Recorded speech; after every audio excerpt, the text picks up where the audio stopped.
વડોદરામાં આઈઓસીએલમાં બ્લાસ્ટ સાથે આગનો મામલો પ્રકાશમાં આવ્યો છે। તપાસ સમિતિએ અધિકારીઓની પૂછપરછ માટે બોલાવ્યા।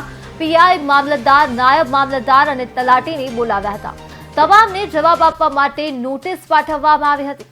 તો સમગ્ર ઘટના ચાલી રહી છે ત્યારે મેજિસ્ટ્રીયલ તપાસ તમામ એજન્સીઓની તપાસ પણ હવે અંતિમ તબક્કામાં પહોંચી છે। બ્લાસ્ટ તો હવે જો એ લોકોની કોઈને કોઈ મિસઅન્ડરસ્ટેન્ડિંગ કે કોઈ લોકોની બેદરકારી જ કહેવાય, કેમ કે આટલી મોટી વિફાની અંદર જો એ લોકો વિકાસના દાવા અને સેફટીના દાવા કરતા હોય, જ્યારે અમારી રજૂઆત આગળ પણ નવા બ્લાસ્ટ બને એની અંદર અમે કરેલી જ છે। અને સમસ્ત ગ્રામજનો આજુબાજુના જે રસ્તાઓમાં જે ડિઝાસ્ટર થાય ને જ્યારે પબ્લિકની ઉપર જે પ્રેશર આવી જાય ને પબ્લિક સમસ્યાઓ મુકાય છે ત્યારે બી અમે રજૂઆત કરી છે।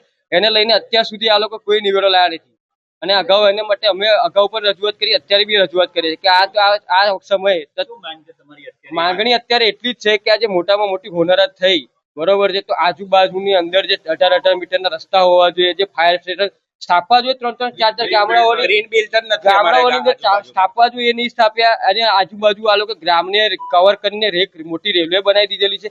જે રેલવે થી અંદર કેવું છે કે આજુબાજુને જો આવું હોનારત થઈ જાય ને તો 2 મિનિટ કે 20 મિનિટ તમે ગણો તો ભાગવાનો ટાઈમ જ ના મળે ને જીવતા ફૂંકાઈ એક બે લોકો નથી આ આજુબાજુમાં।